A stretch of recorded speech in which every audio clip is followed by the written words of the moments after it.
প্রিয় শিক্ষার্থীরা, আজ এই ভিডিওতে আমরা আলোচনা করতে যাচ্ছি এইচএসসির আইসিটির কিছু বোর্ড এমসিকিউ নিয়ে। দেখতে পাচ্ছ এখানে দেওয়া আছে যে চট্টগ্রাম বোর্ড 2023। আমরা একদম ব্যাখ্যা সহকারে চট্টগ্রাম বোর্ড 2023-এর প্রত্যেকটি এমসিকিউ বোঝার চেষ্টা করব।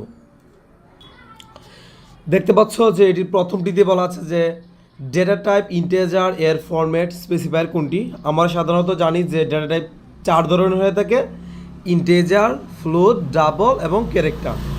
তাহলে তারা বলেছে যে ইন্টিজারের ডেটা টাইপ কোনটি হবে। ইন্টিজারের ডেটা টাইপ ফরম্যাট হচ্ছে মূলত ডেসিমাল, আর ডেসিমালকে মূলত আমরা মডুলাস ডি দ্বারা প্রকাশ করি। তাহলে আমরা বলতে পারি প্রথমটি সঠিক উত্তর।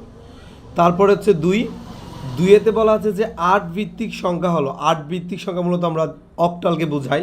তাহলে 8 ভিত্তিক সংখ্যা আমরা বলতে পারছি এখানে রোমান চিহ্ন 1 এবং রোমান চিহ্ন 2কে, কারণ 8 ভিত্তিক সংখ্যা হচ্ছে 0 থেকে 7 পর্যন্ত। তাহলে 8কে তো আমরা ধরতে পারছি না। তাহলে সঠিক উত্তর বলবো এই প্রথমটিকেই। তারপরে 3-3-এর জন্য দেখতে পাচ্ছ যে একটি HTML কোড করা আছে। তারা বলেছে কোডটিতে ব্যবহৃত ট্যাগের ধরন হলো, মানে এই জায়গায় তারা কোন কোন ধরনের ট্যাগগুলো ব্যবহার করেছে তাই যেন আমরা জাস্ট ব্যাখ্যা করি। তাহলে এখানে দেখতে পাচ্ছি আমরা স্পষ্ট যে হার্প এসেছে, তাহলে বলতে পারি হাইপারলিংকের কাজটা তারা করেছে বা হাইপারলিংকের ট্যাগটা এসেছে। তারপরে দেখতে পাচ্ছি যে এখানে তারা আই ট্যাগ ব্যবহার করেছে। আই ট্যাগ হচ্ছে একটা ফরম্যাটিং ট্যাগ, আর এখানে টেবিল ট্যাগের কোনো কিছু আনেনি, মানে টিডি, টিআর, টিএইচ এগুলো আনেনি। এগুলো হচ্ছে মূলত টেবিল ফরম্যাটের। তাহলে আমরা সঠিক উত্তর বলতে পারছি যে এই 2 এবং 3কে, যেটা রয়েছে আমাদের খ দাগে। তারপরে হচ্ছে 4-4-এ বলা আছে এরকম যে ফ্লো চার্টের বৃত্তকার চিহ্নটি কী বোঝায়। বৃত্তকার চিহ্নটি মূলত আমাদের যে কানেক্টর হিসাবে ব্যবহৃত হয়। তাহলে কানেক্টর একমাত্র আমরা বলতে পারছি যে এইখানে রয়েছে 3-এ, রোমান চিহ্ন 3-এ কানেক্টরটি, মানে সংযোগকারী। তাহলে সঠিক উত্তর হচ্ছে আমাদের 3। তারপর হচ্ছে যে 5-এ বলা আছে যে ব্রডকাস্টের ক্ষেত্রে কোন মাধ্যম বেশি ব্যবহৃত হয়। আমরা যখন ডেটাকে ব্রডকাস্টের মাধ্যমে সবার কাছে প্রেরণ করি তখন আমরা কোন মাধ্যমটি ব্যবহার করি, সেটা হচ্ছে রেডিও ওয়েভ।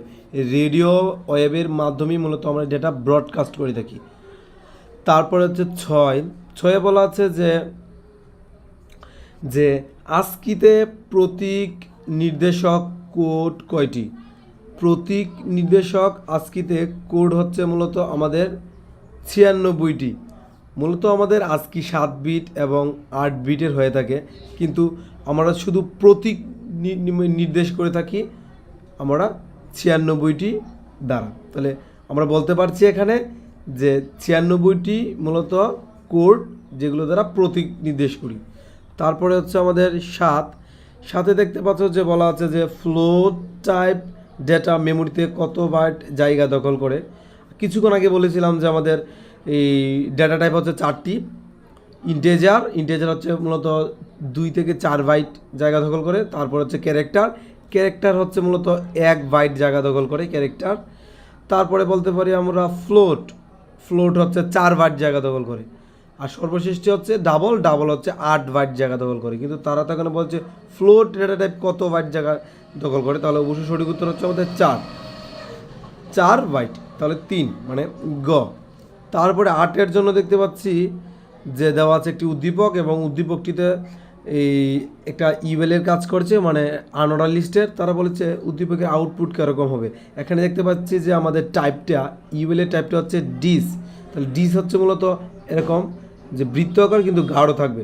তাহলে আর সঠিক উত্তর আমরা বলতে পারছি যে ঘ, কারণ এখানে ডিস চিহ্ন রয়েছে, বুকও রয়েছে, কারণ তারা লিস্ট আইটেমে এখানে একটি দিয়েছে। তাহলে সঠিক উত্তর হচ্ছে এটা। তারপরে 9-এর জন্য একটি উদ্দীপক দেওয়া আছে। উদ্দীপকটি হচ্ছে এরকম যে উদ্দীপকটিতে বলা আছে একজন ফল বিক্রেতা 5A হেক্সাডেসিমাল টাকায় আপেল এবং এই 50 সেটা হচ্ছে অক্টাল টাকার কমলা বিক্রি করে। তার মানে বোঝা যাচ্ছে আপেল বিক্রি করেছে সে হেক্সাডেসিমালে এবং কমলা বিক্রি করেছে অক্টালে। এখন সর্বমোট তার লাভ করেছে সে 20 টাকা, সেটা হচ্ছে অক্টালে। এই হচ্ছে উদ্দীপক। এখন প্রশ্ন বলেছে যে দশমিক পদ্ধতিতে বিক্রেতার লাভের পরিমাণ কত। তার লাভটা তো মূলত ছিল, আমরা দেখেছিলাম যে তার লাভ ছিল 20 টাকা, সেটা ছিল অক্টালে।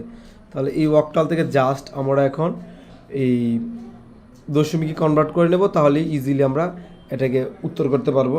তাহলে এখন যদি আমরা কনভার্ট করি, এই কনভার্টের নিয়মটা হচ্ছে এরকম, যেহেতু এটা অক্টাল আছে, অক্টাল থেকে যদি আমাদের যে কোনো সংখ্যা পদ্ধতিতে আসতে হয় তাহলে গুণ এবং যোগ প্রক্রিয়ায়, অক্টাল থেকে যদি দশমিক সংখ্যা পদ্ধতিতে আসতে হয় তাহলে গুণ এবং যোগ প্রক্রিয়ায়।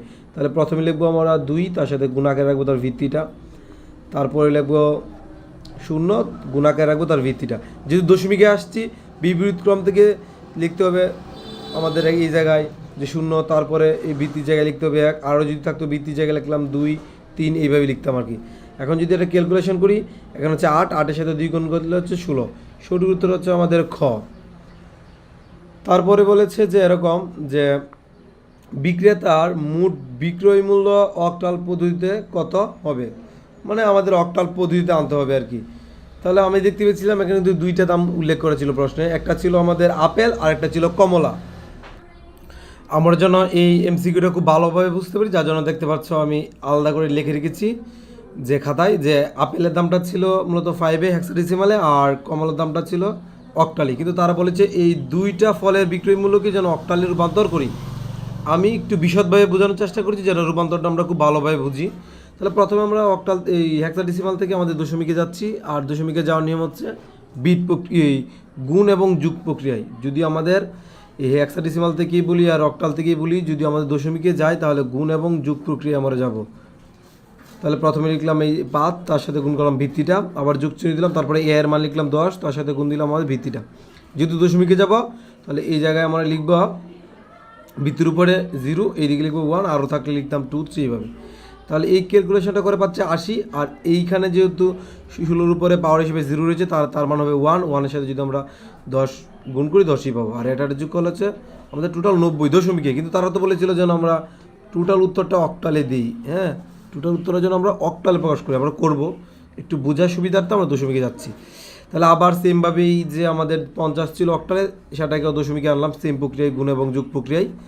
হ্যাঁ, এইদিকে বৃত্তির উপর আমাদের 0 লিখতে হবে, আবার বৃত্তির উপরে 1 লিখতে হবে। এইভাবে করে এই ক্যালকুলেশন করে পেলাম আমরা 40, আর এই জায়গায় পেলাম আমরা 0। এটা যোগ করে 40। তাহলে এইখানে 90 আর 40 যদি মুট করি দশমিকে, তাহলে আমাদের হচ্ছে এখানে 130 দশমিকে। কিন্তু তারা তো বলেছিল অক্টাল নিতে, তাহলে এখন দশমিক থেকে অক্টাল বা অন্য যে কোনো সংখ্যা পদ্ধতি যাই না কেন আমাদের ভাগ প্রক্রিয়ায় যেতে হবে ভিত্তি দ্বারা, যার জন্যই আমরা 130কে ভাগ করবো অক্টাল, যেহেতু আমরা অক্টালেকে যাব। তাহলে এই 130কে অক্টালের ভিত্তি হচ্ছে 8, 8 দ্বারা ভাগ করবো, তাহলে আমাদের ভাগফল হচ্ছে 16। এখন আলাদা যদি আমরা 16কে এই 8 দ্বারা গুণ করি তাহলে কিন্তু হবে 128, কিন্তু এখানে ছিল 130। তাহলে অবশিষ্ট রয়েছে আমাদের, স্পষ্ট বুঝতে পারছি 2, লিখলাম 2। আবার এই 16কে আমরা 8 দ্বারা ভাগ করব, আমাদের ভাগফল হচ্ছে 2, কিন্তু এখন ভাগটা ঠিকঠাক গিয়েছে, ডিশেষ বিভাজ্য হয়েছে, হাতে নিই, যার জন্য আমরা এখন 0 লিখলাম। আবার দেখাবো যে 2কেও আমরা 8 দ্বারা ভাগ করছি, আসলে 2 তো ছোটো সংখ্যা, 8 দ্বারা ভাগ যায় না, যার জন্য আমাদের মন থেকে এই জায়গায় 0 লিখতে হবে, আর এর উপরে যা থাকবে তাই লিখবো। এর উপরে রয়েছে 2, আমরা লিখবো 2। সঠিক উত্তরটা নিচ থেকে লিখতে হয়, প্রথমে লিখবো 2, 0, 2। তাহলে অক্টাল হচ্ছে 202, এই হচ্ছে সঠিক উত্তর। অপশন হচ্ছে আমাদের ঘ। তারপরে দেখতে পাচ্ছি যে এখানে একটা প্রোগ্রাম দেওয়া আছে, এখানে তারা বলেছে যে 3টি অক্ষর ইনপুটের ক্ষেত্রে প্রশ্নবোধক স্থানের সংখ্যাটি কি হতে পারে। তাহলে দেখতে পাচ্ছি এই জায়গায় তারা বলেছে 3টি অক্ষর, তাহলে 3টি অক্ষর যদি হয় তাহলে এখানে বলেছে ক্যারেক্টার নেম। ক্যারেক্টার মূলত এখানে বর্ণ অর্থে ব্যবহৃত হয়েছে, তারা বর্ণের নামকে এখানে ইন্ডিকেট করেছে, তাহলে আমরা অবশ্যই বলতে পারি এখানে বর্ণ হবে আমাদের এই, তারা যেহেতু বলেছে যে 3টি অক্ষর ইনপুট, তাহলে এই 3টি অক্ষর ইনপুটের জন্য আমাদের এই প্রশ্নবোধক স্থানে ক্যারেক্টার হবে আমাদের 4টি, কারণ আমাদের এই জায়গায় এ বি সি 3টা আমরা বর্ণ ধরতে পারি, কিন্তু এই 3টা বর্ণের তো আমরা কিছু না কিছু বের করব, যোগফল, গুণফল, হ্যাঁ, বা ক্ষেত্রফল, যে কোনো কিছু একটা বের করবো, তাহলে আমাদের ক্যারেক্টার কিন্তু হয়ে যেতে 4টি। অরিজিনাল অক্ষর হচ্ছে আমাদের 3টি, আর অতিরিক্ত হবে 1টি, 4টি। তারপরে হচ্ছে 12তে তারা বলেছে উদ্দীপকের সিনট্যাক্স ব্যবহার করলে আমাদের কি হবে, যে সিনট্যাক্স তারা এখানে ব্যবহার করেছে এটাই যদি আমরা ব্যবহার করি আমাদের কি পরিবর্তন হবে। তাহলে এই জায়গায় আমরা বলতে পারছি যে অক্ষরগুলো একসাথে থাকবে, তারা যে সিনট্যাক্সে দিয়েছে অক্ষরগুলো একসাথে থাকবে, আর আর হচ্ছে আমাদের যে অক্ষরগুলো একবার ইনপুট নেবে, এই হচ্ছে আমাদের এই সিনটেক্স অনুযায়ী যদি আমরা লিখি, কারণ আমরা দেখতে পাচ্ছি এই জায়গায় স্ক্যানএপে শুধু তারা একটাই মডুলাস ব্যবহার করেছে, যার জন্য সবগুলো একত্রে দেখাবে এবং অক্ষরগুলি একবারই ইনপুট নেবে। তাহলে বলতে পারছি 12 সঠিক উত্তর হচ্ছে আমাদের 2। তারপর হচ্ছে 13তে বলা হচ্ছে কোনটি ইটালিক টেক। ইটালিক হচ্ছে মূলত আমাদের আইটেক হচ্ছে আমাদের ইটালিক টেক, তাহলে সঠিক উত্তর প্রথমটি। 14তে বলা আছে ন্যানো প্রযুক্তি কয়টি পদ্ধতিতে ব্যবহৃত হয়। আমাদের সাধারণত ন্যানো প্রযুক্তিটা ব্যবহার করি 2টি পদ্ধতিতে, একটা হচ্ছে টপ ডাউন আর একটা হচ্ছে বটম ডাউন, এই 2টা পদ্ধতিতে ব্যবহার করে থাকি। 15তে বলা হচ্ছে বঙ্গবন্ধু স্যাটেলাইট 1 এর সুবিধা ভোগ করবে কারা। কারা মূলত এই স্যাটেলাইটের সুবিধাগুলো নিতে পারে? অবশ্যই প্রতিরক্ষা বাহিনী নিতে পারে, অনলাইন ব্যাংকিং, টেলিমেডিসিন, প্রত্যেকটি ক্ষেত্রে তো আমাদের নেটওয়ার্কিং সিস্টেমের প্রয়োজন পড়ে, তাহলে অবশ্যই বলতে পারি এখানে স্যাটেলাইটের ব্যবহার রয়েছে। সঠিক উত্তর সবগুলি। তারপর একটি উদ্দীপক দেওয়া আছে, উদ্দীপকটিতে বলা আছে এরকম যে জনাব সারার একজন ব্যবসায়ী, তার অফিসে 7টি ডেস্কটপ কম্পিউটার রয়েছে, তিনি কম্পিউটারগুলোকে নেটওয়ার্কের সাথে যুক্ত করতে চান। তাহলে জনাব সারার অফিসে নেটওয়ার্ক কী হতে পারে? কোন ধরনের নেটওয়ার্কের মাধ্যমে সে 7টি ডেস্কটপকেই সে একটি কানেক্টিভিটির মধ্যে নিয়ে আসতে পারবে? তাহলে অবশ্যই আমরা বলতে পারি এখানে লোকাল এরিয়া নেটওয়ার্কটা প্রয়োজন। হ্যাঁ, তাহলে আমরা বলতে পারি ল্যান নেটওয়ার্কটা এখানে প্রয়োজন পড়বে, কারণ একটা কক্ষ বা একটা অফিসের যে নেটওয়ার্কিং সিস্টেম সেটাকে মূলত আমরা ল্যান বলি। তারপরে হচ্ছে 17তে বলা আছে উদ্দীপকে উল্লিখিত অফিসের নেটওয়ার্কের জন্য সাশ্রয়ী মাধ্যম কোনটি হবে? যদি মোটামুটি দামে আমরা ক্রয় করতে যাই, যে কেবলটা কিনবো সেটা অবশ্যই টুইস্টেড পেয়ার কেবল হবে, কারণ যেহেতু সে ল্যান তৈরি করবে এত দামির প্রয়োজন নেই। 18তে বলা আছে যে কোনটি বায়ো ইনফরমেটিক্সের উপাদান নয়? অবশ্যই সেটা হবে রসায়ন বায়ো ইনফরমেটিক্সের কোনো অংশ নয়।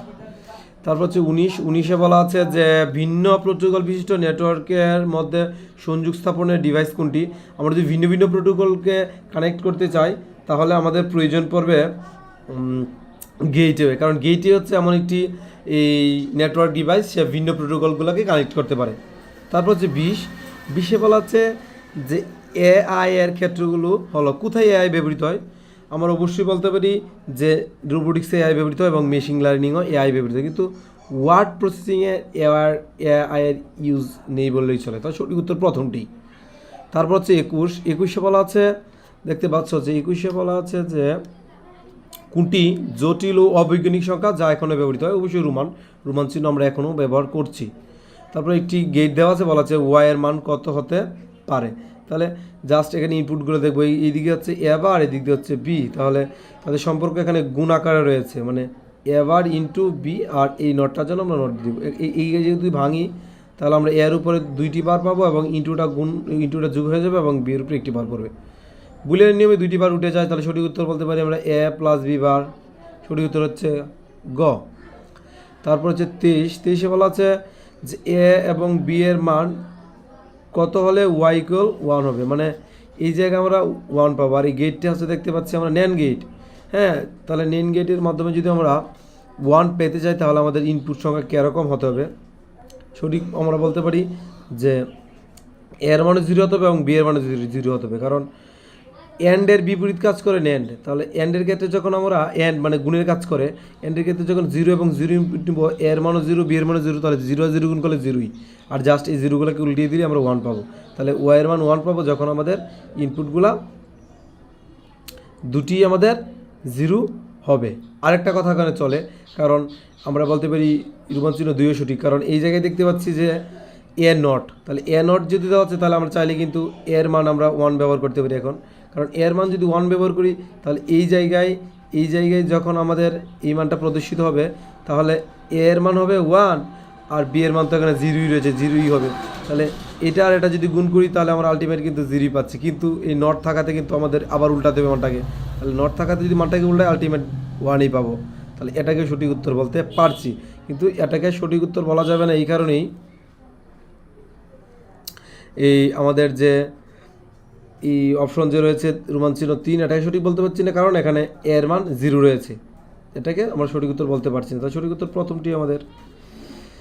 তারপরে 14তে বলা আছে যে 24-এ বলা আছে যে প্যাকেট বা সার্কিট সুইচিং ডেটা ট্রান্সমিশনের পরিবর্তে ইন্টারনেট প্রোটোকল ভিত্তিক নেটওয়ার্কের সুবিধা হচ্ছে।